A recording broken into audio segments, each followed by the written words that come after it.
Lovely people, welcome back to my channel. Welcome to Sweet Mother Gist TV. I greet you all according to your time. How una dey, my correct people? Yes, so I don't carry another story come give you now for inside life. How many minutes? You need 10 minutes, 5 minutes. No, haha.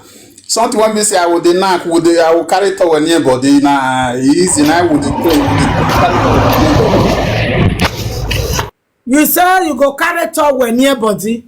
Yes, so because when I don't do so we dey sweat now, we will clean body continue. Yeah, what going on? No job. Waiting on me for my mom. Money Iyore attack me. He said. He said, oh, he dey la jave na. Iyore na we wa ko we. Aye. Wama. Yeah, look for my mom. Okay, now she be this. Me I call am. You go enjoy am well. What power tap me oh. Bros, make I see how you tall reach. I told you 6.2. Stand now, make another person not go carry am oh. Cause I know say some guests will go in bus am. Hello, mommy call. What toje? Ije iwa mi better man wa muke obi san egbe wa nko. E boka mare. When you marry ebo na ya de romantic. Egbe ge be live video. Unu ore wa be marry kissing. Ge be live video. Wa wa enjoy. Oh, you to get that time away. Mommy Iyore say. Ore 47 years. Hello community man, very gentle man, neat. We go address. I think man or ya share ni yo but when you go address. Mommy, Le veje.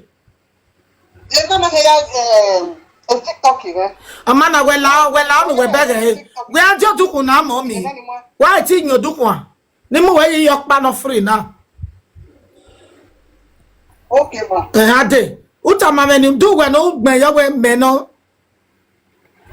Wow, very fine woman. Oh, you go enjoy her.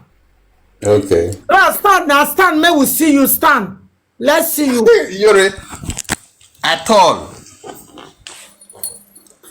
You say, Mom, Iyore, I dey work for you, so you're supposed to give me respect. You say? You gotta give me respect, sir.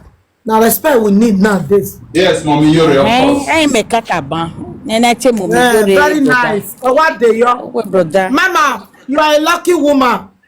Very nice. Oh, what day, yo? Yeah, be wa oho eh. I can make be yana be France. Be wa oho. Italy we Germany ana me be yana. Abesi go modan ni Germany awo ya phone e wodo. Mommy Iyore talk me. He say what so gba ni Germany e fa lo ko. Esi go modan ya wo yan we koko. Omo na ya mo pe abe Germany wo rere o. Every day ya wo ya wo e. Ya wa e no be si go modan ya wi pe Germany lo gbera 30. Efun yan wa wa uchichicho wa tesi go mo dawe yan yin mi oko yan offend oko yan yin mi oko wa mo gba ni do like a man na ge mommy me carry ne mommy me wa mu eno isho ri yen na kina isho ge mommy me na ki mommy we no a Me no mommy. call je abokia Call ye. mommy wa ge yo gawa no egbe wa oko Do you have no him mommy? my brother talk to your wife. I'm from Isam. I think open the camera. Mommy, you tell her to open camera. Mommy, I want to work camera, mommy. Go work camera. Because he who is so in your friend, you go. The camera we have shown you when you appear. Okay, it didn't make camera. Why, va fit yet you go. Wow, I enjoy. Wow, Bana walk you over with Oliver. And mommy was smile. Yeah, okay, now. Mama, I don't know anything. Every year, one anything. No matter what I say, Morocco. You dey smoke? No. I'll show you, no. Mommy, You can see my mommy. you were that Mommy for big one. You like my mommy? Okay. Now she be this. Mommy, what tell me fita yo no ya mo say. Me fita yo. Iwa that king win at the mommy. Ebe we me fita yo no make na agba ya we no we je na o me no je. Inside the women na any ma. Get them me fita yo. Wa say are ya na. Get them we ya mo me na we. Get them we yo. We na mu gba o ge ji a. Ira me o me ko me ya mu so. We je ta lo na we ho wahala.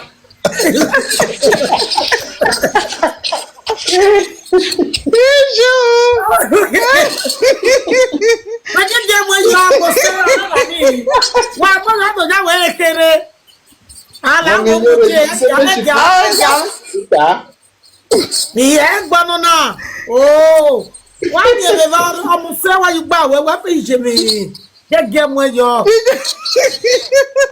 ẹgbẹ́ tó náà wá tẹ̀lé mu náà ó ẹgbẹ́ mọ náà ó ìjọba àwọn ayẹ̀kú ẹ̀mú mẹ́ jẹ́ ọ̀rẹ́ màá ní wàá mi máa jẹ́ nìyẹn lẹ́ lò náà ṣẹ́kẹ̀ ẹ̀ṣẹ́ wàá mi ó wà yóò dojú pa àwọn ẹ̀kẹ́rẹ́ ìjẹ́bẹ́ o.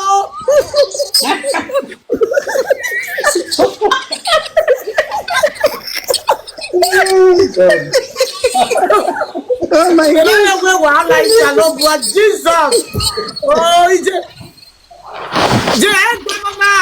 Oh. Wàá bọ̀ lẹ́kẹ́ How did he know? Ó jẹ́ bẹ́ẹ̀. Bọ́bí yóò yà sọ pé Ìṣẹ́ o. ìbáṣọ ọ̀hún náà mo fi tayọ ẹ. Ṣé wàá mi ò lè bá ẹnu pẹ̀mú lọ́jọ́ náà? Mommy, a phone in her, new phone, no, new phone. No, I want to just sit down. I go make am dey neat pass. Ṣé wàá mi ò bá ní ọjọ́ mi yàn èèfà nù press ẹ̀. Ọjọ́ mi yàn èèfà ó press ẹ̀. Èfẹ́ ṣe èèfà nù. A new phone, no, a new phone. My one boy. Wàá mi ò bá jẹ́ àwọn abẹ́ màmá. It's okay like this. I'm already 52 years with Jenna. So we that's all on 40 years in Ojeven with Jenna. Mommy, picture man. In you. Bros, Okay. let you talk now. One. Yes. How are you? Now, if you not like her, tell me say you not like her. And you shame me and we usual. What I'm fine, thank you. It's okay. Tell me a little bit about you. Okay. Jay, I want to bring you I don't know when you translate my way. I want to tell you Italy. Yeah, my name is Juliet. Happiness. Okay. I live in Italy and Papa, what's happening now? Please. I live in Italy. I'm very sorry because I'm just entering right now. I'm just coming from work. Which city do you live? Which city in Italy? I live in Ancona. Okay. Yeah. I've been in Torino, Milan, and all that. The comment is so Okay, where do you live? I live in Athens, Greece. Okay. Wow. Okay. You have kids? Eh? Yes. Okay. I have 3 children. They live with you in Italy or Nigeria? They are in Italy here, but they've all grown up. Yeah, okay. Yeah. How old are they? My first son is 30 years. 30? Yeah. Okay, it's grown. Yeah. Okay. That is good. Yeah. And you? Do you like her? Yes or no? Yeah, she's okay. She's okay. No, not be she's okay. You say yes, I like her. You know, sometimes, Mommy, Iyore, sometimes beauty is not everything. The character too matters. Now, she get character. Get character. That one, So 100%. everything would they judge together. Mm-hmm. And you, how old are you? 47. Okay. Do you have kids? Yeah, I have two sons. Okay, that's good. I get two sons with a Igbo woman. Okay. Are they living with you there? They live in Athens, but not with me. We separated 6 years ago. Okay. They live with their mama. Okay. Because I need a faithful someone. It's not just for me, and I don't have problem. Okay. I just need someone that is faithful and honest. Okay. Not just anyhow man. Of course. I think it's both ways. That is the women want good one, the men want good one. So it's the same. Yeah. We all want good someone. Okay. So you live Mommy, your responsibility. yeah? I want to speak our mommy language before your English. I speak. Mommy, what's your English in here? Iwe ife so pe no da mi na no secret mi a. Secret mi a yin da ka mo yo kana me. No say mama. The ka mo le we forget English me. Abege. Àwọn mo yo English no magba. the ka mo yo kana me we ka ku ya kara me. Ko se mo boy mu ni ma. Alo na. We won se na tare ya na. We o kana 47 Yes, I do, mama. Yes, I do. Ewo mami o meka bon we mami o smile. Ulu ye ti bi adu le yana. Okay, no problem now. 47 my brother na 52 she dey o. I hope no problem. No problem. The way you go say you don't need to say go say no problem No, direct question. I said no problem. Answer. The most important thing is she is good. That is the most important thing. Brother, if you know you like her, just talk now. Say you know like her. No be fun where you just dey talk. So my brother, Me, I be grown man. If I don't want, I will just tell you I will just tell mommy you're here. Okay, now what you go happen be say now you go call me on WhatsApp, then I will give you a telephone number. Okay, I will So call you I on want WhatsApp. let you of una do Christmas and New Year this year together. Okay. But I Are don't you get sure? I don't get your WhatsApp number. You will see where my two pictures there for up there. Click and you'll see my number there. Then you add me on WhatsApp. Okay, no worry. No, the man they responsible. The man they responsible. My mommy too they responsible. I pray more na marry you. I'm here. So, So Mama, you will what follow you me now. enjoy? You follow me. Mama, why you follow here? Want to follow you? hey, what's the name? Harry. No, daddy. Harry. Okay. They no be Harry was my now. No. You know, say mommy Iyore, they not the right the real name for social media. Exactly. Okay. My real name, we TikTok. Yes. Mama, make you call me. Why would it be a beg a video call? Okay, ma. Mama, I see go where Now, I'm I don't follow you. I don't follow you. May you follow me. I want to follow you. Mama, you might do it there since I was born. Oh, what coffee? Why mama, Okay, mama, gwegwa. Ona ne kwena wa mu gwena. I get kwe mama gwegwa mama. Gwegwa ke mommy Iyore o like. Okay, when you follow it, then you follow it.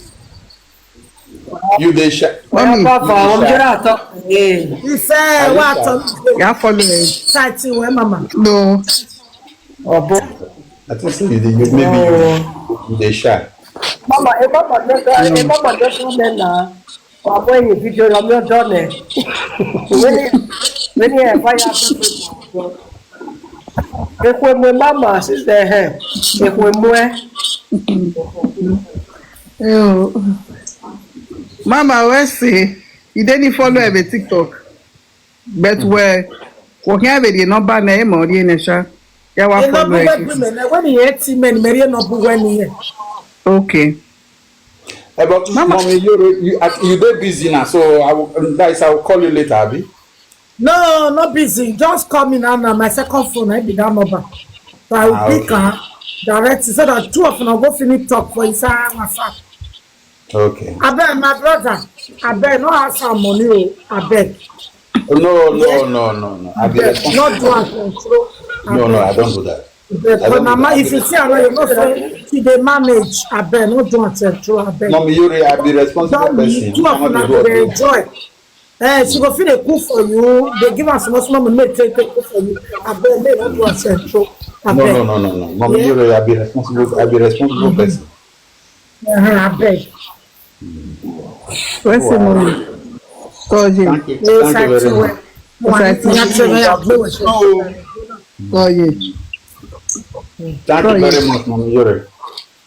Where's the money? Okay, waje WhatsApp. Remember what you reach. Iyore. Okay.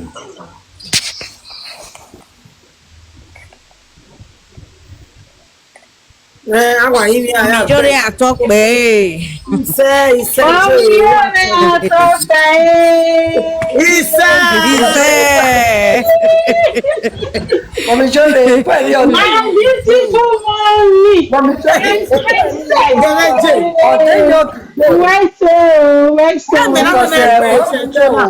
Now I got dead no gina. It's na when they have no no.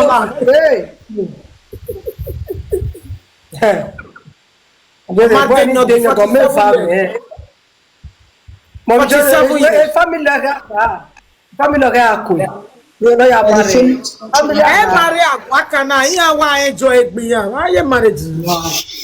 Maka bode denyo gbebe dio ni na.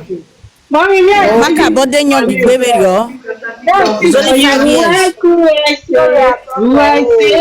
Isa oh what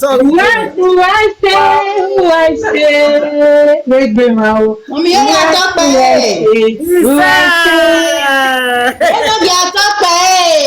Isa what talk Mama Miracle site. Mommy, one of Sheshe Nation of Universe. Omotie. Mommy, one of Sheshe Nation of all the universe. Omotie. Osaguero wa ma. Is our mommy? Oje. Osati waya o. Osite what time? Come on. What time je? Baba be yero no gwa lọ́tọ̀ a. Wọ́n mi gbọ́ná o. Ìgbàlọ́gbọ̀. Ìdè 30. 30 years devil no je. Ìdè France. In France. Uno mo me. Ea. Ah? Ea. De no be aí. So I say six. Tiri. ome ha ni rock pa no abiere ha. Eha o sisi.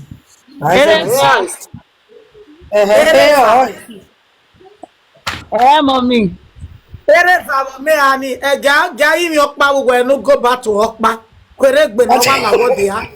Wo ise ere fa bia na ja wa settle with opa gbogbo ya go yi ni e wa sa. Esagelo. Kwere gbe no wa kure ha at your age 30 years. Kwere gbo bi o mi cheme. Go ba ko yi opa gbogbo. Ah.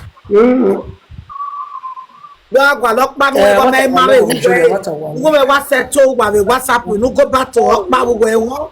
Kwere gbe no luro ya. Acabou.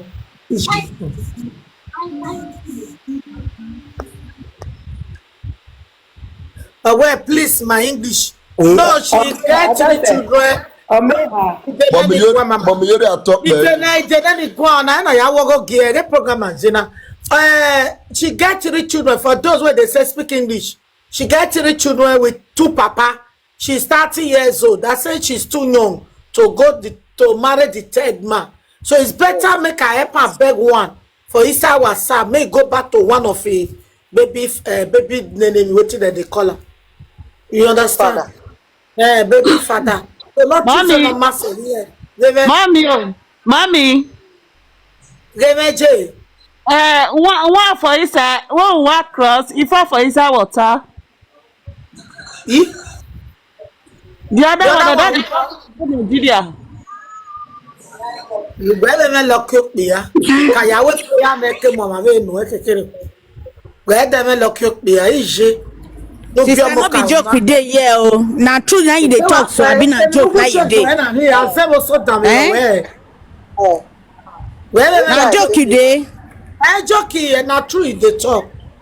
Them make go boy now, but na true, not a joke. Who tell me? I know they joke home.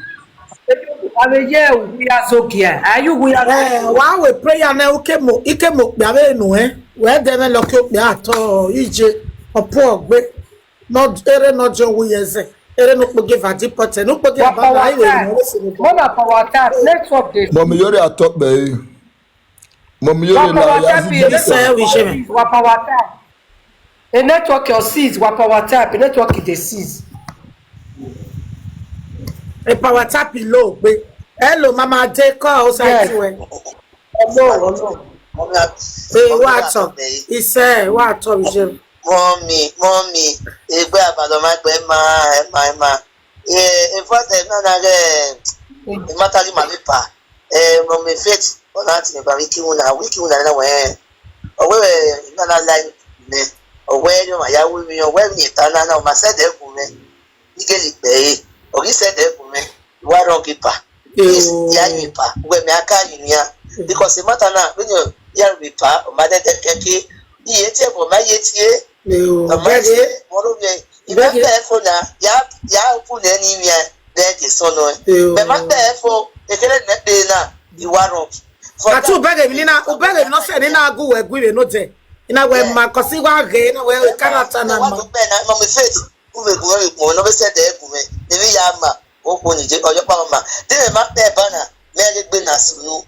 Iyore papi eno mayawe mi oto boy managa iwe me that yaro ye me ro we more than ability fuck it with your back in fact ya okunye ni ya we mi aka Jari dola ogun mommy eni ayan we pa mommy na bring it down because say mommy faith we o ka na when o ma la camera ni mo ye manane yeah when o ma la camera o ma no la camera ni mo ye manane ije baba na Amara no like camera. Well, a camera miracle baby. But mommy faith ya ti we PC Mama, No like camera. mo dey here for no ka ya la o kina hina yo we no ka ya la o. Eh o ma we regbeti. No ma like camera you we regbeti baba.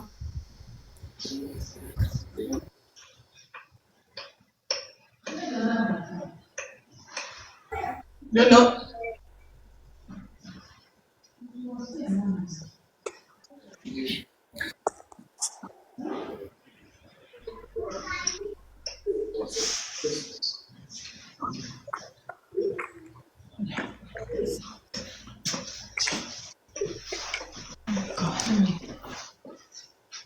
Let me go out and come back. So I cannot see it.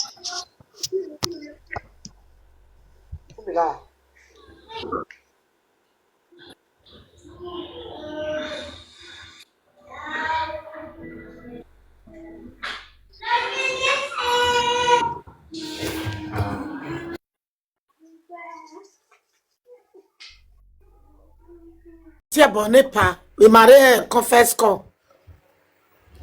O tie bonne pa, ivo e pa marry re tie bonne. So now, the video on YouTube. E ba ye do realize a mistake. E ba ye watch the video na do bere we igi la come no temata magbe yi. E ma no temata magbe yan. O rere won verere. O rere panyo do kore. Obega na go do temata magbe yin egele ron gepa. Be ni na agu egwe no je wa ni bu na ri ma mi ni wu. Ye mi ni wu. O sioma. O ka mama ga come awia. Well, I made the mistake in Manatamata ma won't hear say we won't get it pictured the lelewe. And me have made the mistake when Manatamata ma me where they all see me to pictured the lelewe. Hello. Hello, mommy. Hello, Jay, o side we. Ma, what up, mommy? What up, there? We call it Pania. It's a call it pa or Nariko. My picking at the setting for a second. Now, not try nothing before, but also what then you said the first second, no love. It may, you can't name the yard of you. I want to make or my boy, you are, or the yard of you. It took many mistake. The mistake that before second, the first second, that we said the egg way. That we said the egg will be feet. Where if you are not trying to call me, or my way call. Top before second, we here. But I'm a fan of Yain Mama, if you walk away, if you know to have a high problem, if you book base, my little wow. Mommy fit. And he said, there could be say, I mean, no child with no calling, the arm will fall. Oh, my call. What power tapping me or while I will woo? Yeah, set it. Where really are of your Macacacacati? They hear it, they will not pay for. They hear what we want, a what is ya? Call with your friend day. But maybe well, I will obey. Maybe wepa. Lala, the direct with Avia because the YouTube original. You know, make a yak banana mommy. You prepare time. The law mommy. They come in your one. La mommy, la wushi. La chinoki. May I am on control. La wushi. So that make a yak yak bill. Lala, not prepare time. She. We may have a pan edema. Then you have your. Edema, or everything call it, or my pick, maybe Tori, or the business said the first second. Now we said the egg mommy fit. Now we said the egg way. Only say, but a power no mawa no a big wabalo here, where ma, and you could make big ballo, black by the boza, why make baby relationship. Why the ayawa, and me and wow, no walk or you told why we go here. Why we go here? La wushi, la applicator, la wushi. Or YouTube. Yeah, Mama, no control YouTube. Mommy fit, we are call, we are meant to busy. Mommy fit, we we call. Yet, the Pamela, but to take. Mama, no control YouTube. Well, on the general, they will calculate by in a bet. That go a go matter, we go. Mommy. I don't know why I do a little bit there or see any manager or bossa. A Bekaratana, I look and look me again. What costs imagine? What? The way I react in the make good work once for maybe any meta. Why we need a while easy. No, we just till I would move it away. We are doing it by but my mamma here by when we are by my daddy winner. You said in an argument and I went in rock. You not even call you when you did in your way. Oh, many may jail, many problem, a pie, my area. Made them problem. Mother stuck up with my rovi may power war here. Well, what a language in the was Italy. A language Italy. YouTube. How any argument, young will be face when you are developing YouTube in it. I better when YouTube name or control, man, or control me and cargo one. Not going. Come on, what's it? A big character named Mama Devena. And then we would do with me.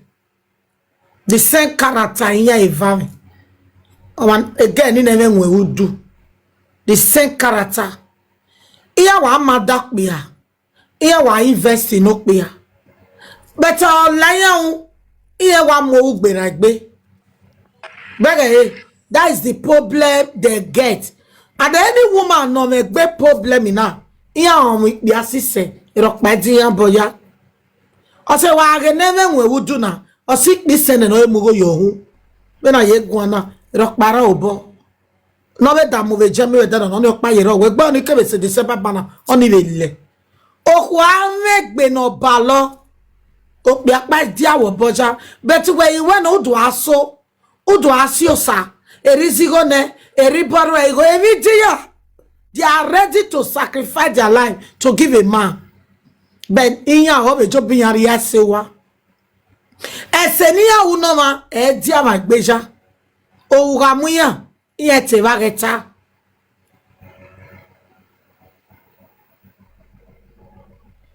That is the problem me and Obume. But ave manima on salobo ya webo loria ebo stop oko. Oko ereroje wo to be we bring it down. Wa hiari ati ebesu yari meba mi no career. We rikabe we owo do kan ni kajo egbe balo me be ya lose oyo nu remember I cannot can make the mistake. Era ya won berere. Ikabe won na mi no ma favor me. Ogo gwegwe o ebede ege yero oni makame ohoni ma omoto imala koko no the language ni ohoni ma omoto ohoni ma bie never we do the same thing ero beta ohoni e ma bie ohoni e ma oni makaye ya wa temi no mu go no pe ya la koma tele mi no pe ya la koma unyime okabo wa dok bi aji. Unime sometimes okbi averi ati yeratoge si a no gwa yeratoge ejigo we ya gwa unu eye level we ya gwa unu because I'm not telling no re madoma ezo fo wani. You understand? So many of our women, especially our old school now, I am not crossing 40 years in it. Or many ya reati ye. O ramuya e react o strong gbe ojo pe ya legba gbera wa oyo pe ya me meta problem oyo pe ya abandon egbe yani gbera 40 years. You understand where omoero I do that because of my be na do akoko dan uro wo don egbe do kan we pe anu we mi e no si enu we jeju we gbe can a mistake in our life you were it's true.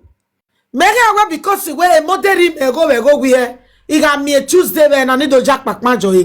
Oh, you don't see now. You're over make I'm going to be. I be a rema make as a marriage. I mean, look at me and go, you know what, pardon.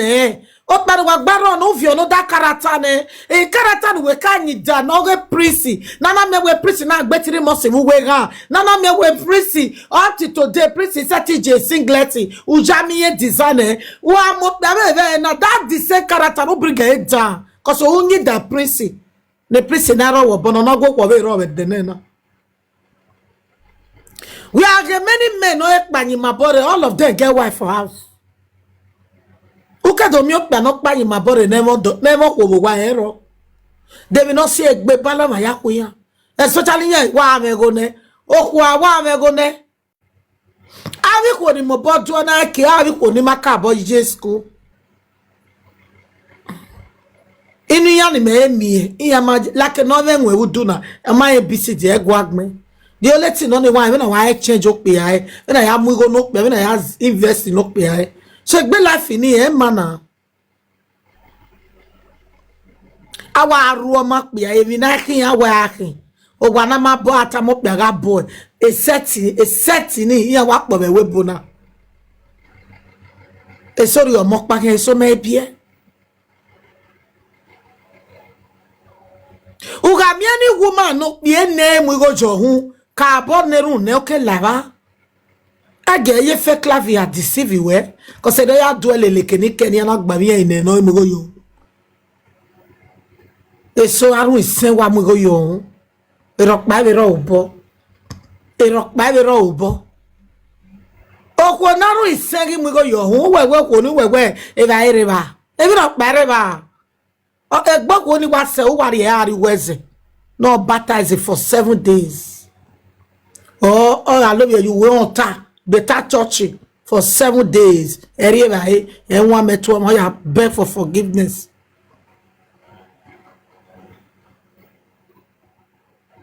Wa nenya tabana we ba siezo nana me wo aro ene wa mo go ju ohun ero pa master kewe awi pe ama ipe ara pa ma iye do ma igi go nya no ma oge no onye me we ma okwo ga on ikpe no se nene unyime we ma ikpe anema wa khogbe okho no khoruwe o se ya na eme wo lokuru ya rokpa no me kwa kwesagoru ya rokpa no me vogma jeru ya rokpa bebe na agba ga ri aga yeje ogma jo change character ma wa mudia no gba je do change okowe wa mudia na bi we ze so fi gbon gba je wa mudia no lokun do mi ewe fan utore we bo salobo mi egbo efa o me no ya work on it here a character when we work on it then God will not give you more strength and more power to overcome.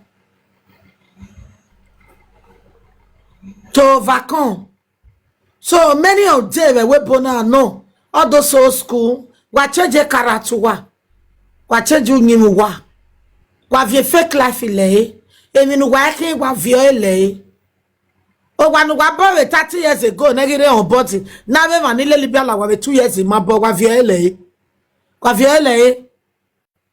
wa unyime tani wa stop e then wa ya le wa ewu ga no pe obugbe o pe wa re do tu o lowo no le vegetable no fry gele ne o fry turkey ne we are expensive drink making o do ya welcome when I make to we party ani ma se no pe aka wa ya me we for we party one o pe ari oga nyokpa we ri oga nyokpa o se siga we ase siga o se moroko kere o munu e o ke kare wa we bolo wuwa those are the things no gbi manabe o school na when me jo saba we se o makabe ya kwa bobo go me ya we feeleko cause I boss here ni jejo me gbe unyi me mo kake ni dolonji emi e soro ni me be gwe be gani o kake ni be brigade e ke o pe agwali go no pe ajinwu na alele o mo no ya friend o pe na ajinwu na we ma ego wo zene all the mistake ni make me laugh me o pe ago me go e ma no go di wona no wina my was we ku na we €100 me the €50 me the €30 me do me wa so o ka me gba e ba ko igwe gbe wo me gigi me go no yare no o we ni hi ogo me ya we ni gwe bolo go me ya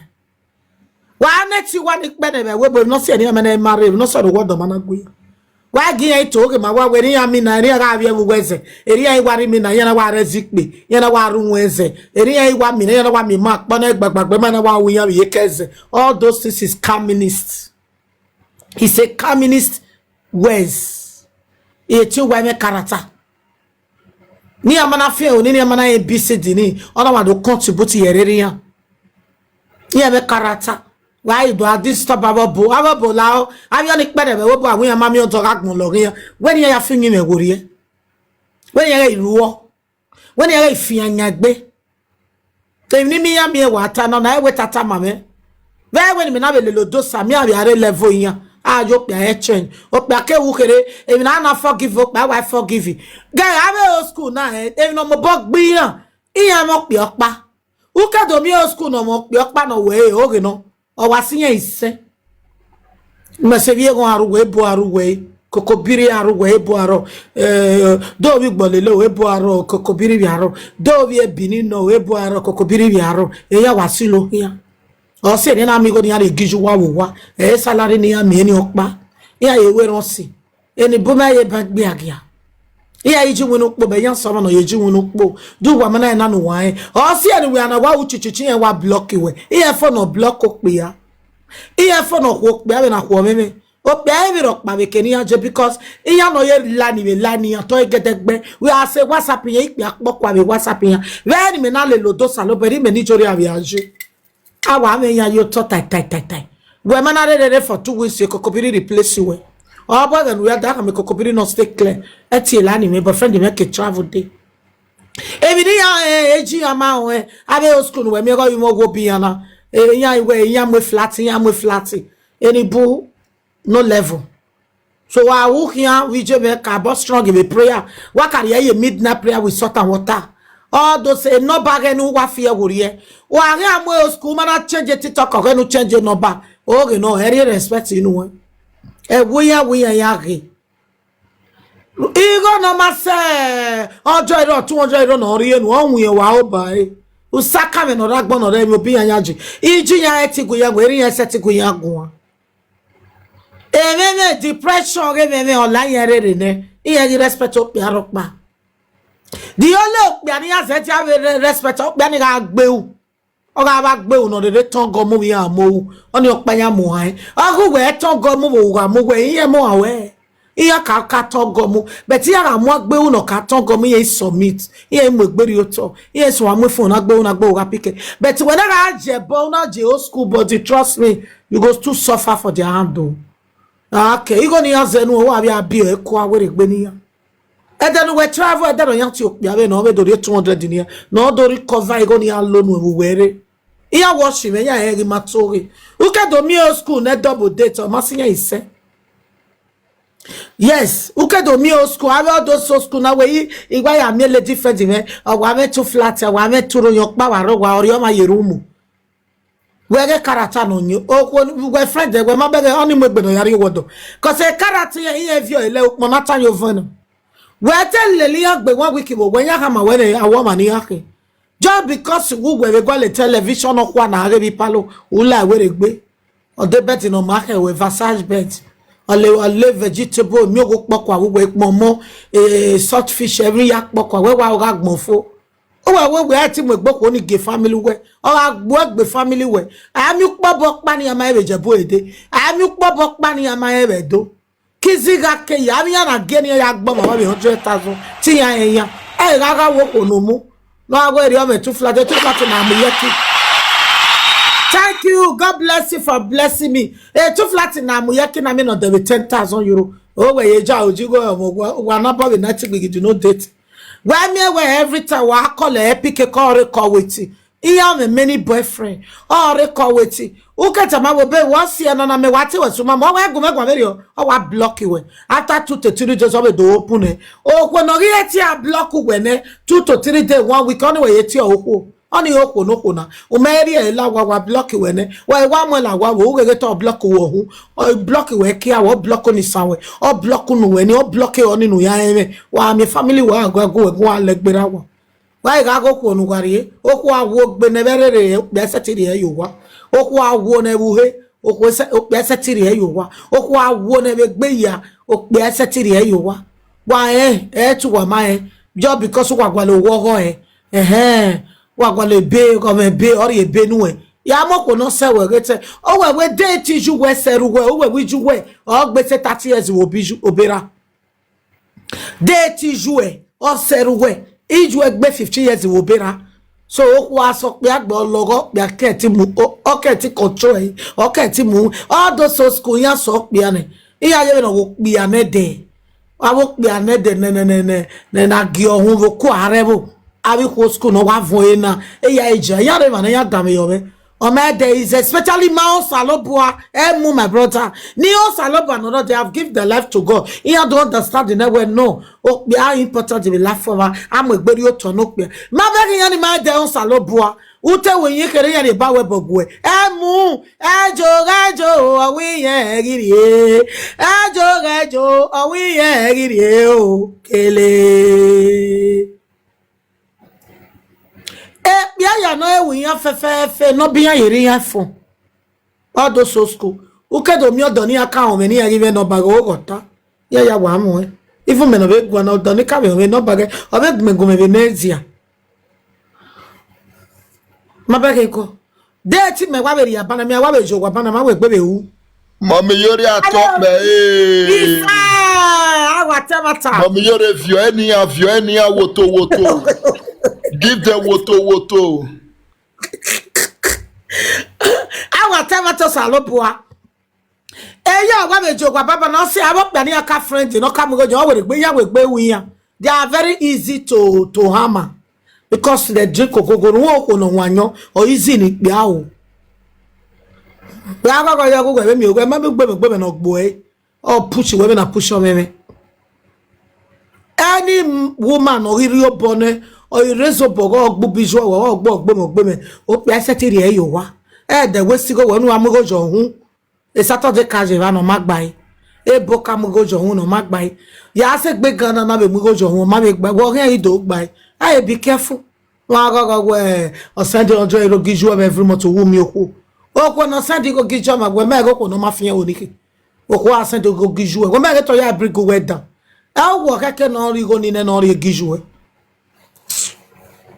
it is where we vie man no do Mommy Iyore wesi e mata na no wata mi ana Esuwo eya esuwo wese Osa wese.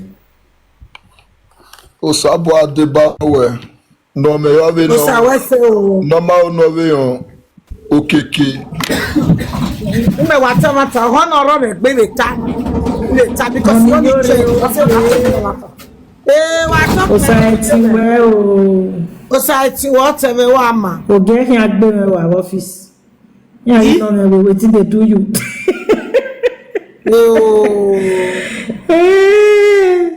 Oh God, o ma na head do ma. Oh God.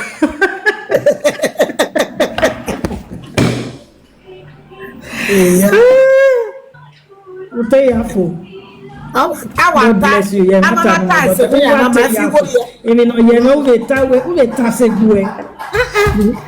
are too correct. No, you are too correct.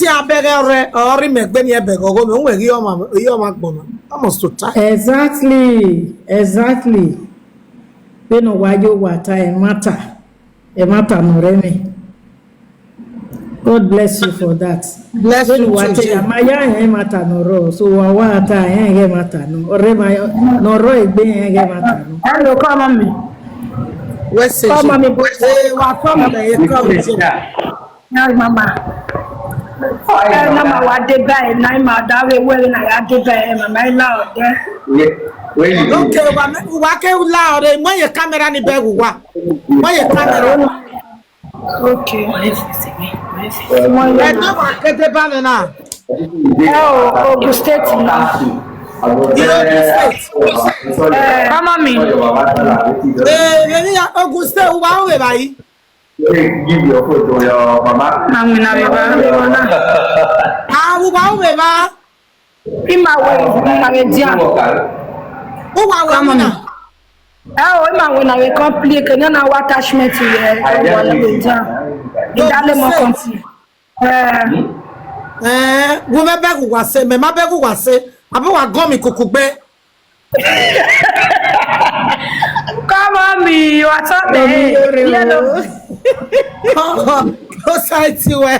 Wa ye lo le comment section wa bring we na wa bota o wa baba wa be wa wo.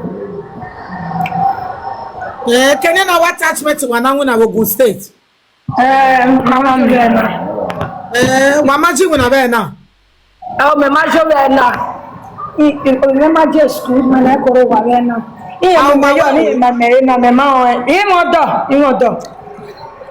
O mo do. Ina je me ma bi mi o gbaro wa. Mo do o. O no mo me. Na ko mo jo. O meva. O lele lori oba.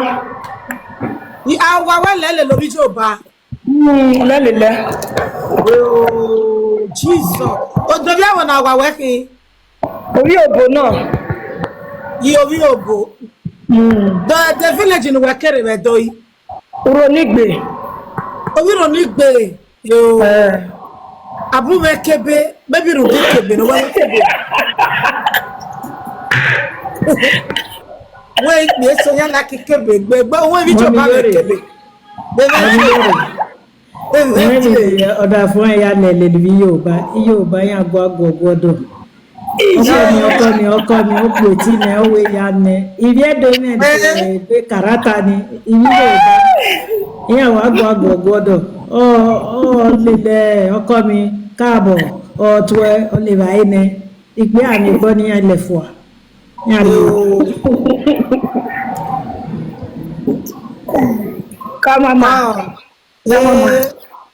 ọ̀sẹ̀ wẹ̀ náà pàbò yẹn bẹ̀rẹ̀ wọ́dọ̀ à. Alágbòdì máa nà. Alágbòdì ṣe mẹ́nu. Ìdébẹ̀ ńlá sí máa mẹ́nu. Alágbòdì ẹ̀wẹ̀ bẹ̀rẹ̀ wọ́dọ̀ à. Ọ̀wí ẹ̀débẹ̀ ńlá sí mẹ́nu. Ó ló yẹ ẹ̀zùwẹ̀ ẹ̀jẹ̀ ó bà lọ́dọ̀ à. 23 mẹ́wàá ṣe. Mẹ́wàá rẹ̀ bọ́ọ̀lù mẹ́rẹ́kì máa ń ẹ̀bọ̀ fún mẹ́wàá lọ́dọ̀. Ọ̀pá ẹ̀gbọ́n wa ìfá mi. Wà lábẹ̀ mi ìgbé náà bí jẹ́ náà ó náà rí wá wò sí sòbí náà bí jẹ́ wà wíkí. Wà lákẹ̀wé wa. Òbí náà bí jẹ́ tí ó jẹ́. Family. Awa no mo mi re sadima. O ka wa no ro ni pe. Ije.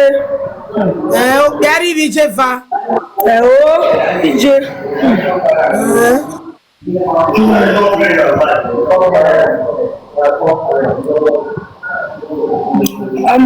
Abegugwa wana iwe ebe ya na ya abegugwa. Me ma understand. When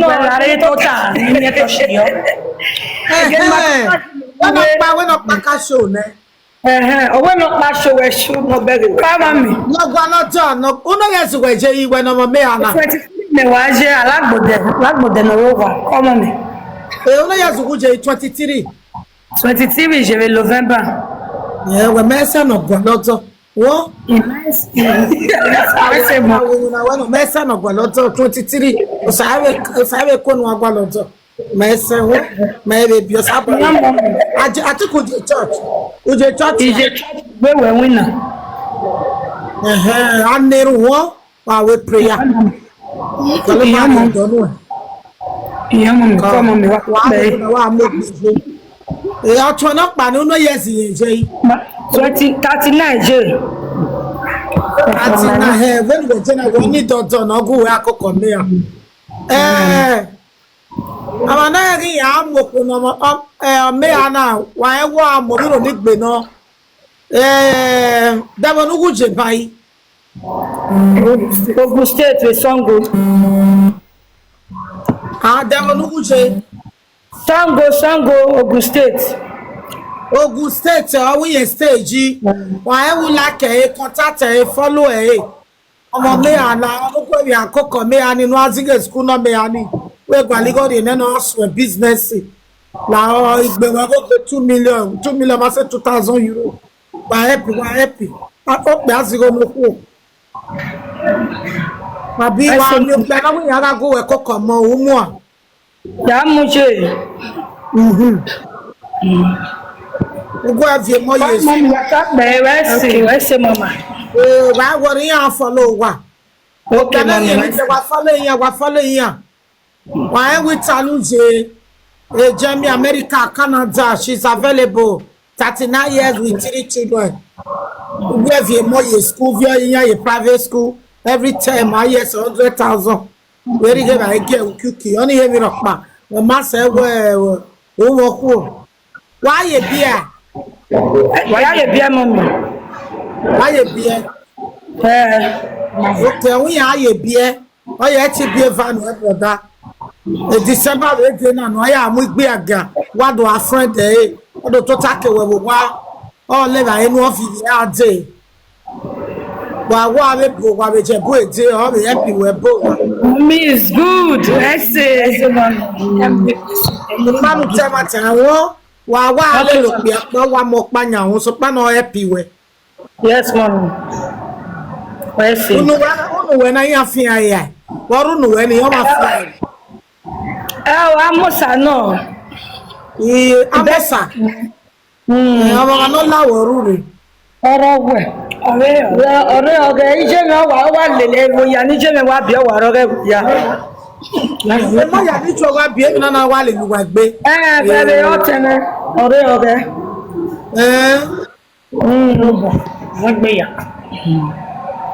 okay now we be ya kokon me ani area assist we Edede call ire call e do pass o we no ya 11 years no journey ina ka me we no we wa fi bi ka na kwa na no na ri go giyan ari e da ji zige school egbe mara money mo pa no o we we no wa please yen wa ni kina on your please yen are tell ya invite ya we your majo ya na we ni wa were ni move on we ni ya pay na lagbode be salary o ma no ta 40 years 40,000 away 40,000 ya pay he said na 40,000 Benjamin wari eni a away 40,000 ya that 40,000 no so wa ya ri ba are manager mo ba wo iya pay ga gbo ni company na àwọn na ya misbehave here wa manage fi we na won your master master we are friend that we together adi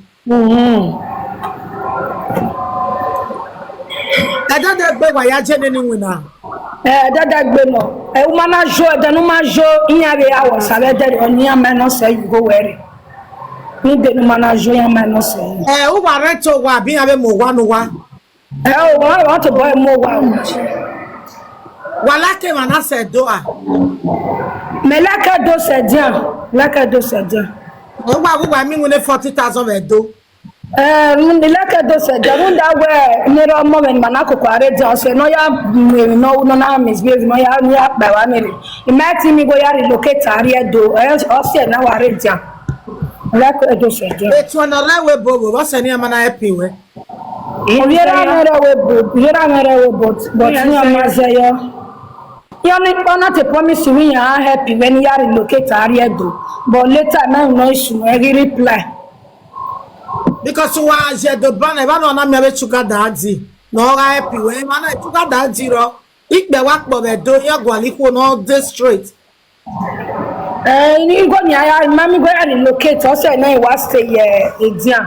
But you go do ya rari. Malaka down. How many years of Jenna no work here na? 3 years. 3 who work before? Il gondo mariage, il gondo mami garage. Ati nera boro ni gbe. Nana. Obi nana boro ni gbe. Kwa osakwa tira na kwa. Okaligba. Obi okaligba boro ni gbe oke. The sad no hivo idusi no abieke no sikeki. O sikeki bo me mama bo won abodo ni. E senior brother me ga. Enira we no kwa usakwe. Uno ko erarie. Eva. Iju odun abupo giva. Ije mo odun. Iju abo. Ije na mai yo vera wana bona ya on vie soro tesa. Iera me waro tesa. Oni o tele no bio o tesa bio no naji. Mo kiwa. Alagbodi mana kiwa, alagbodi je me na kiwa. Tebe na wa gwa na iju waro tesa. Orodo. Oya o. Debo no give sai. Oku odua. Agbere obi aja. Ya no we. Eva no we ni go wa ya locate area do. Ime ni go ni bo mi moto ki mo mi osi e me ve. But we ti wa locate area do we wa so don we agbale chairman oga o we. Oga kenu we ave mi no wi awu. Benu wa set do wa. Oga no e ke 50,000. E ke pure water no. Cause wa de empty area do we chairman ga ilo we. Aba bo ni mo ko wa ma ti gba o bo kiyan. Ya ga lo we. Do o we wa. Iwe do abegi kpugu kan so na wa onu wa area do with that. We make no ya o. Okay, mama. Ibege be man no account ba. Wa wu jobo na mare do na jobo ya na me ya like na wu jobo no ma. Ya no ware ni gbe mama help me yi seti. O mare do na jobo. Ibege na o teni era se wa. Do wa be ya ibi ro ni gbe. A bi ro ni gbe na e we se na mama. Me wa wu jobo na o ti wa na hina. Iyore. Ameva we be bia me a. Okay. Alota no enini ibe bururi. But ti ma but wa endi. Oko wa eni era we ni gbe betu ma e ba o. O ma e ba o. Obi ti doku ya ki obi ti obi ti doku ya ki obi ti doku pe ki wo zo. Owo pe ki wo jo wa. Oka ni wa eni era. Mama wa wo bakati we. Ya wonu jo bakati we ti e. Okay, mama. Ese mama. Oya kanipa ya ki. Se te ki. Oya ba ti account wa. Okay, now one. Eti mo ba je na e no zi ware ba wa pa ye ba ni re.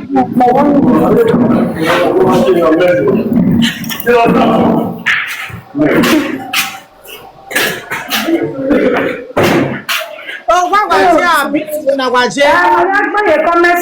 Mi gbe ye comment section mo mi. E la ti e wa ti e la ti e ba go wa gbon ba e la ti. Now one. 91 66 66 45 45 61 61 06 06. What's the bank? Eminoreva. Ope. But Osakwe Bridget. Ogre Denya. Osakwe ye. Osakwe Bridget. Oviro nikbe ni dijoba o. Oviro nikbe ovie sa. Oviera vije nyahin. Ovije nyahin ya oviera. OP, the bank name OP. Account name Osakwe Bridget. Iyore OP. Osakwe Bridget. Osakwe Bridget. OP Osakwe Bridget. Wawese o wanori very job on wawese. Wa bege we monoria no bo uya ro we yana. Uya bara we moniria. Eski ya bara. So wa bege we na me deri ya de na ekwe de alagbede na we this virgin there. Mami bia mokbane o. Iwe be bia mokbane. Ni era mi. Bia mokbane. Era mi go. Ayo mole. Mole o ta se. Egbe wa. Era mi go, era no mokba go. Mami enenere o. Agadera na ya mune ko gagaro. So inabio. Aganera ya wo ya mo konu e. Oyi ya mune na ko gagaro, ime ya mo ko gagaro. Ona we ni manu ina bujene. Hold on, let me add mama.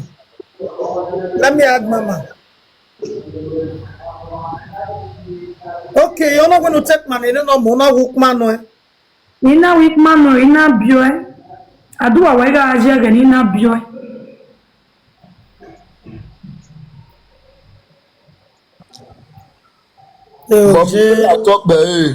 Ni say Mommy na wa otari ni wete no any 23 years.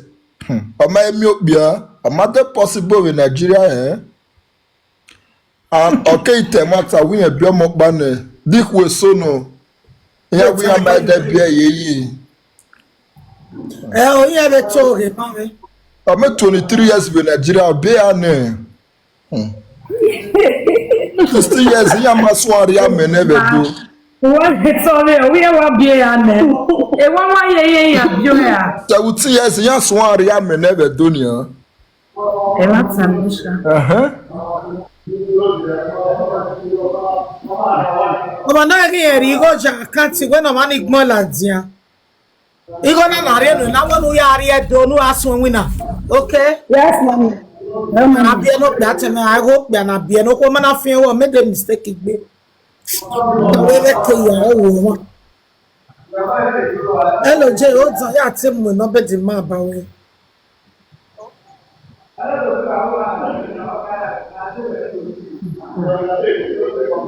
Mami Iyore alagbode ni but ona nu bia na won sha. It's Okay. I tell you no.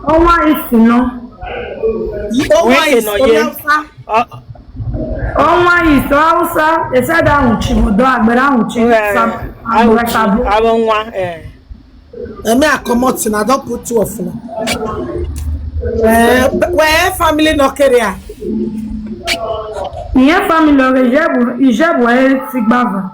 Okay, now ya no wa no ba. I want to call the account today. Tie na account. 091 double six 45 61 06. What's the bank? Okay. The name? Osakwe Bridget. Why the number wala dia telephone number? Number WhatsApp ni. Well, number ni ati ni ore phone no ke boga account. Number phone ya or account number Well, what is 0 you die or your phone number? What's so what pa stop where we kokomo Ogujele. mu ki jo wo tesa Ogwero tesa. je salo bua je ora wo bo no ba no go we government ga sanu na we fa de bo we ni ai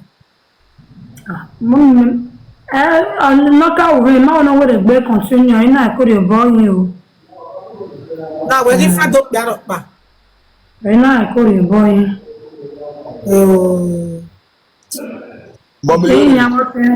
Ìtẹ́yìn ya wọ́n tẹ́mẹ́ nìró abẹ́ ń kú mẹ́nọ̀rọ̀ dọ́ ma ẹ̀mẹ́ra pa ń kú wọn ọbẹ̀ bí abẹ́ ni. Ìtẹ́yìn ya ní adọ́mú mi arí ó dọ́ ìyàwó ẹ̀ ìwìnàró ìwé mẹ́wìnà bò dọ́. Ya we ko me wona be webo. Ya we ko me wona bodo o. Ono years of we je. 9 years of Hagma in November. Ono years we ga je bu we bie.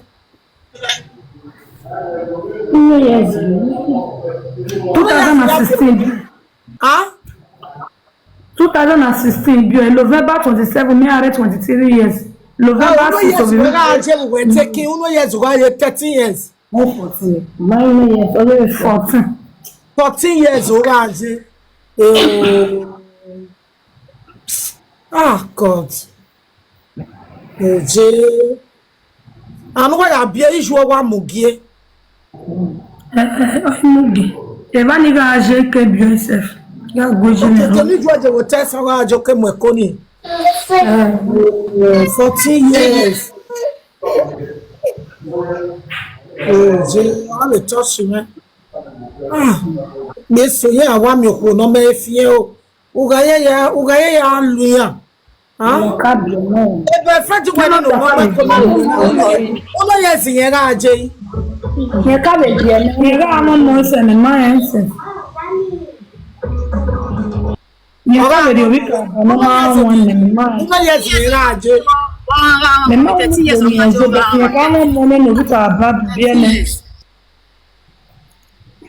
Okay, 30 years of age 14.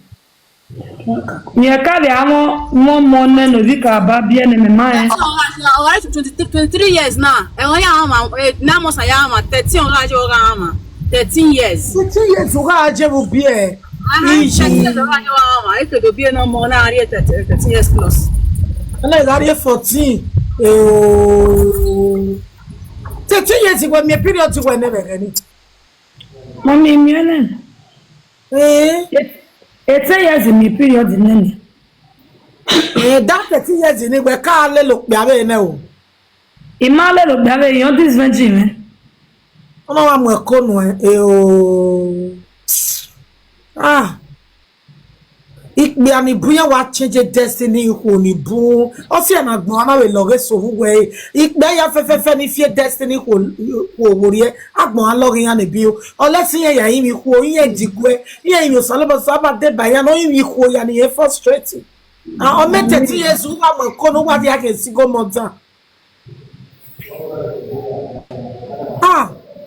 o be na mo o le mama le mommy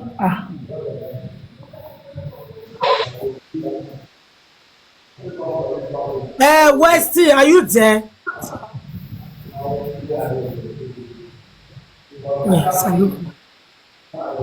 Bobby, touch your nature. Then me join me to me. One more to me, I met 30 years. So I met 10 years ago, me medicine. On your be ya pasha. I saw yourself 11 years. I come mine 4 years, 5 years on my corner.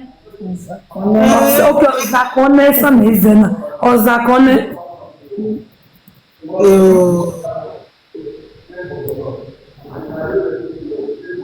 Call. Bia watalo be kenu wajena. Roki area bo be ma. Owi yo ba wale je ka ma so bi yan ye na ga ki. Owi yo ba wa. E mana wa stage ya. Passengers. Okay, passengers. Go be room wa. Go be room wa.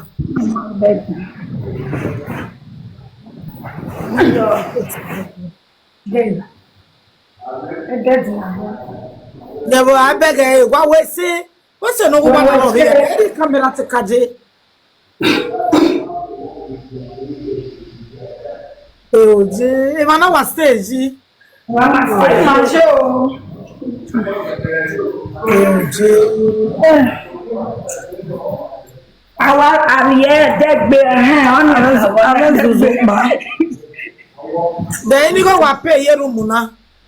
5,000 every month. 5,000 a month.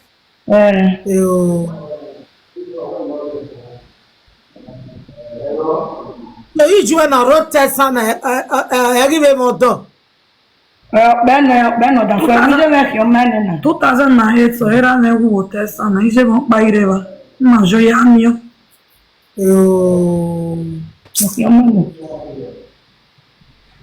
Mom Iyore atop He said, brother man. That number ya mo imagine ti gboye the comment section. Don't they possible? Wagbe di account la da me ma be bege di number sin. Wagbe ya gbe di account la. E project the account number gboye comment section. Ama no go me transfer you go around o ya we beria. If no ya take the 20,000 one or give you we go. It's no go me we go around. This almost 10 days now na there around. That's a 20,000 honey marry by the week now. They give you we go. Uno years iju eje. Ije mi ase 70 years ne do ma gbera ni. Then ori gwe ni na oye jugbo. Oye jugbo na. Jo. Ogba. Oje. Oye jugbo. Come on. Ama bege di number. Wa gbon wo Johnny. Ma gbon eye conversation. Yeah, mama dia were gbe ti e. Okay. 91. Okay. 91. Double 6. 45. 61. 06. Wa gbon wo Johnny. Okay, mama. That's ya man. Ya we TikTok bring it down. Le o ma gbon la dia, na o ma gbon la dia. Okay. This is what my Why is Wàá rà á wọ́n, wàá lè rà á, wàá rò bá òní náà má pa. Wàá sì bọ́ àmì ọ̀tọ́. Èmi àmọ̀ wà. Ọwọ́ ti account name, ọwọ́ nẹ̀dì name. Ó ṣàjọ ìdíje tó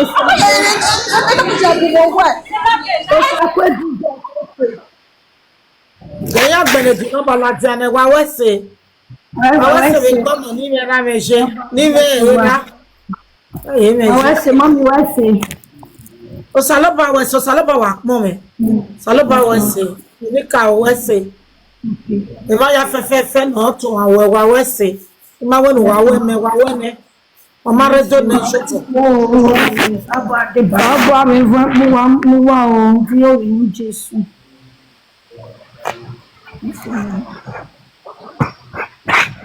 Ọwọ́ is not correct. Ìyá wọn máa correct. Mama Jennifer wọn máa correct. Ìyàwó yà wà gbọ́ wọn máa correct. 06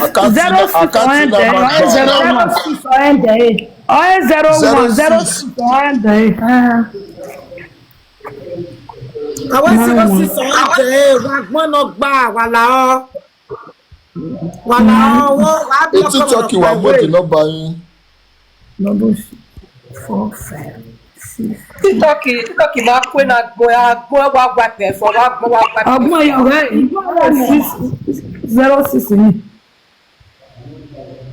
Ìgbọ́n yẹn. Ukwu ẹyọ bàtí yẹn dẹ́gẹ̀ ní yẹn mi ò TikTok ọ̀gbà tẹ̀ hin. Okay. And regret 9-1. You will regret it because all 0-1 there, 0-6 there. We regret it. 9-1.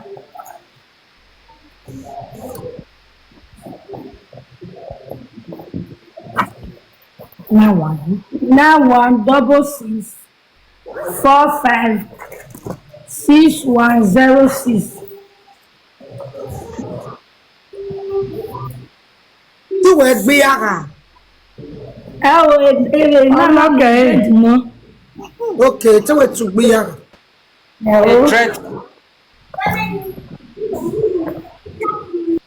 Attachment yẹn wà rẹ̀ nù. Ekele máa ń wíyà mọ́ attachment náà wà gbéra December. Ẹ náà wẹ̀. Ok, o máa mi lóyà attachment. Ọ̀gá ń gbé. Owó December yẹn yà rẹ̀ attachment náà wà. Mo ti hàn sálọ ẹ̀yìn wọn. Wọ́n dákẹ́ mi máa friend ní ọgbẹ́ friend. Ìrí ọba yẹn ọmọdé yọ. Ìrí ọba máa dé yọ̀ na friend. Ní àgbàlọ̀wà náà lè rà ẹni yá ní ahọ́n ayé sẹ̀. Ìyá ìrí ẹ̀rọ àárọ̀ ẹ̀ o mágẹ́lẹ̀ tó rè wọ́n ni. Ìyá ìrí ẹ̀rọ ayẹ́rẹ́ rẹ̀ yà zùn ọ̀.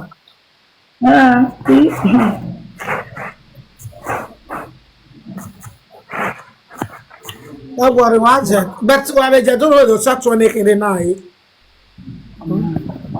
yok ma meti are were Mommy, wetin be their name? If you want I send money to them, they know that Osakwe Bridget. Osakwe Bridget.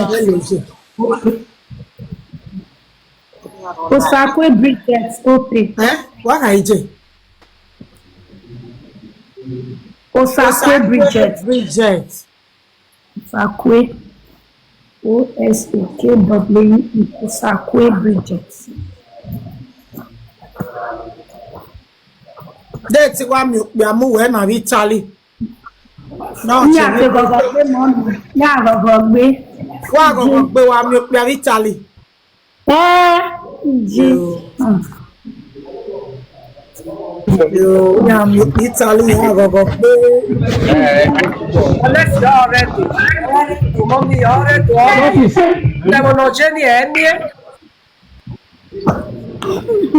Okay, ora do mi Italy e mata no. Already December. Ni oni travel jogwa, yes, ni travel jogwa ni o wa mi e, but devono jeni eni. Hello, mommy. Wow, Lamogu. Come here, we have a pieces of paper near Daji because a TikTok here, where the account number and get down. Okay, one pieces of paper. One pieces of paper.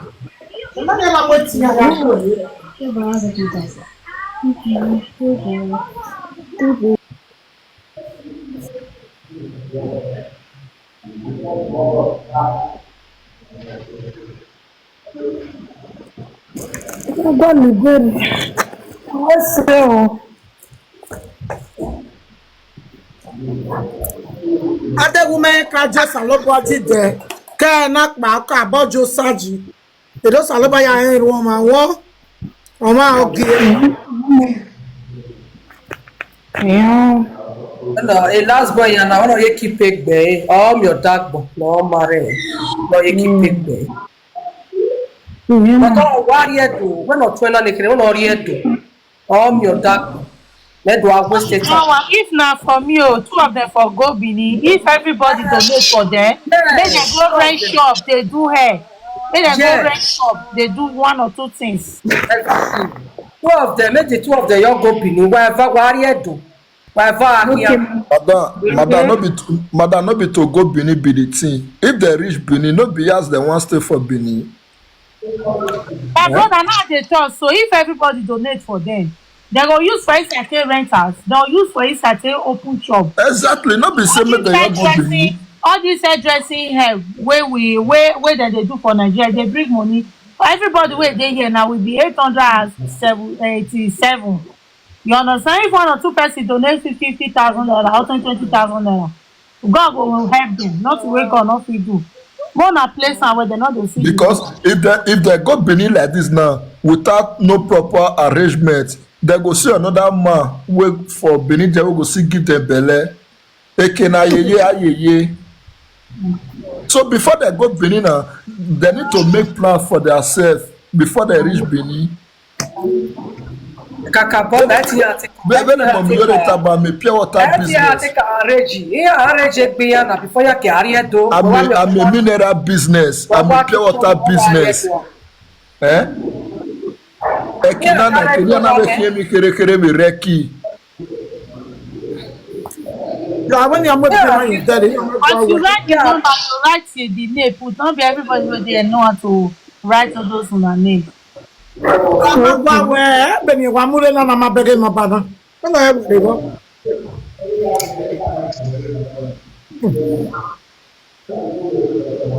Almost 900. Agboya Sunday 1,000 now. Almost 900,000. Èmi nìkí. Ìyẹn ẹ̀fà tí a plan rẹ̀ do. O ṣe tún wáyà o. Ìṣe náà gbọ́dọ̀. Gbèsè náà kọ̀wé máa fi mọ̀. Mo máa green.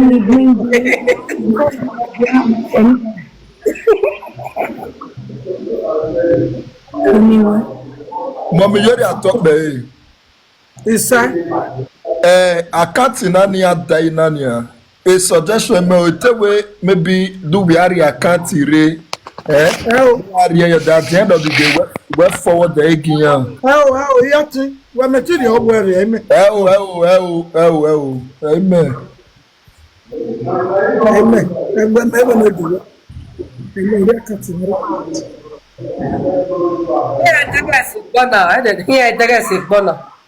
Ìyá dẹ́gẹ̀sì ọ̀sẹ̀ ní láti àtẹ. Inú ìyá tí wọ́n bá repeat ẹ̀ we á ti repeat ẹ̀ tó tọ́ sí náà repeat ẹ̀. 91 66 45 6106 okay Osakwe Bridget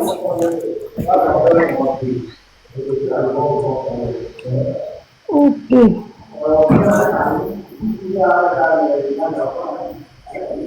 Iyore no ti ware passage ase.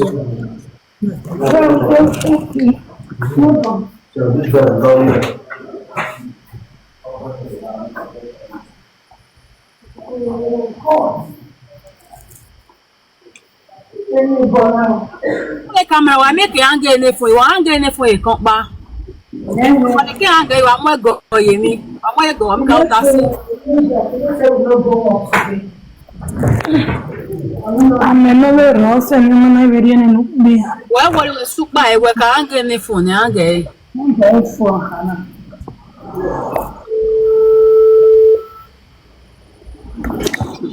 Onela channel no baya gbenela tan. Ọ̀nà no di be 16 yo 06 on day 06 06 on day 06 on day. Mere ti tu. Deja. Vai a gbele fefe kun aye ba. 60 na wa. 60 Ẹnu wá ti wọ́n lọ́la ní àánú wá ti ẹ̀. Yeah, advance. 91 double C. Obo se ne kere aye were. Ìjọba ni we go down. Yàrá kan ti aye wa. 91 double C 6106 Àti ẹ̀ képe kọ́ wẹ̀. Àti ẹ̀. double 6 45 6106 91 double 6 45 6106. Menos gonna me me do like with people to me ya que 91 What's that? 91 double 6 45 6106 91 double 6 45 6106. or 60 or 06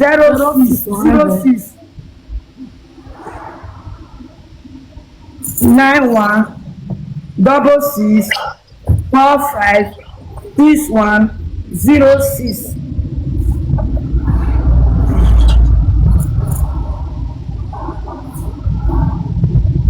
Osakwe Bridget.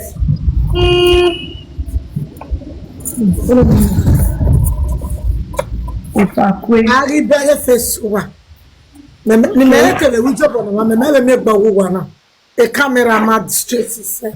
Eni am ya ma gaji fun o si e iye mo fun e kan pa wa si keyeke. Wa to ta ya ka.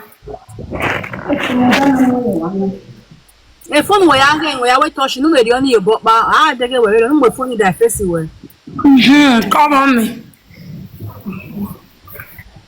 Wa tota e mi tota. Wow, no ye, we tota.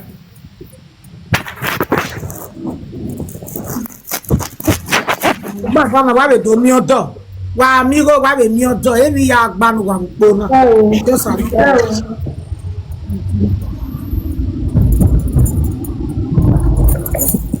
Ye gunu. Imego, ya eva o ni ala camera.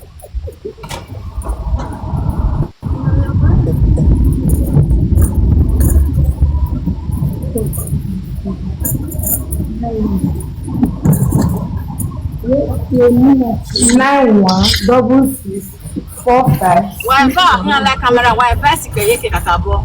We ya mo a dega won okay wa afina ofia ye ba 2020. Why si le fon oda o si fon oda no gari yeke. Tell mo mi ya wo gana.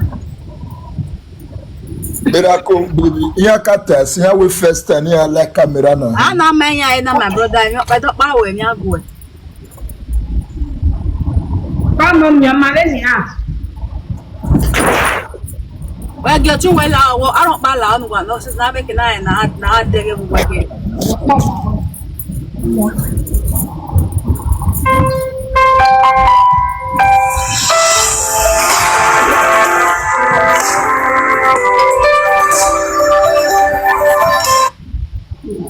Hello, Jennifer. Hello, mo jẹ́ lọ́wọ́ tọ́ pé. Wa to zero site. Ẹ̀tọ́ mo láyọ̀ ìdí 5,000 yẹn ní amalẹ̀. Ìwé ṣe ìwé mi lè jẹ́ Adébàwé o, wa tọ́ pé ẹ̀kọ́ mi náà yóò ní ká o. correct.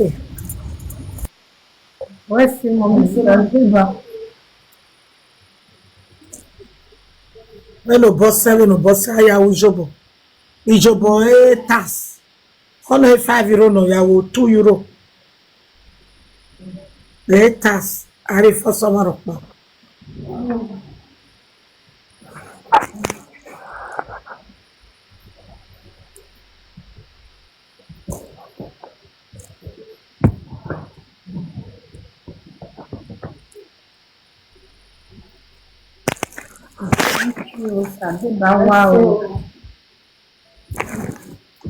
Ìsàwẹ́sẹ̀ ò sábà Adébáwá. Ẹ̀pọ̀ mi náà rí rẹ̀ dí òwe ní Jésù ọ̀gbọ́nyọ́. Wọ́n ha ọ̀gbọ́nyọ́ ẹ̀sìn.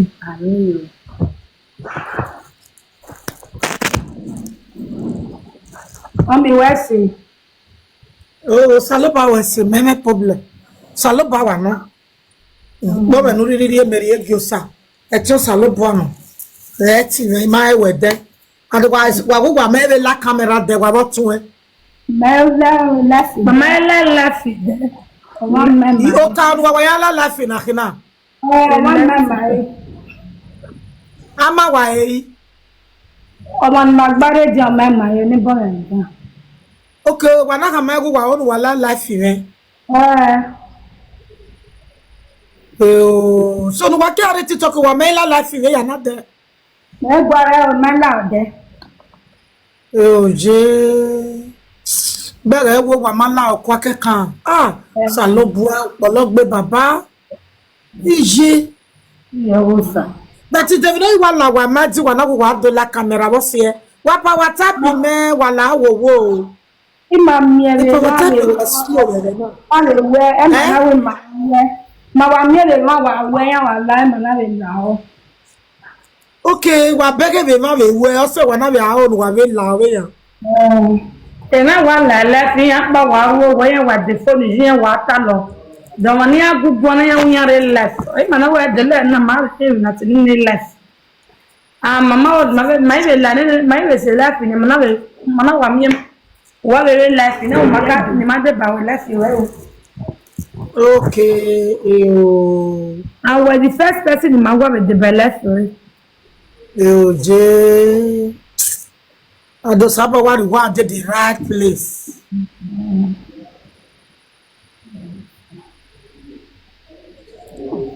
What a good sarcasm. What's your now? Yeah, we will video all the time. Yeah, we make on check her page. She do video. I can't see my banana 666 456106. Yeah, we are work away video all the time. Oh, we have video post. You might well life. You might join the life venue and not join the life at the Agua. A video you will post the TikTok. Okay. I'm sister. Music you are be cool. Was I posted. I post your TikTok. Okay. I might have a view. I might have a view. I might have a like in the video. I might have a like. Oh, my deba life. No, not the bad life. Never have one night. My deba.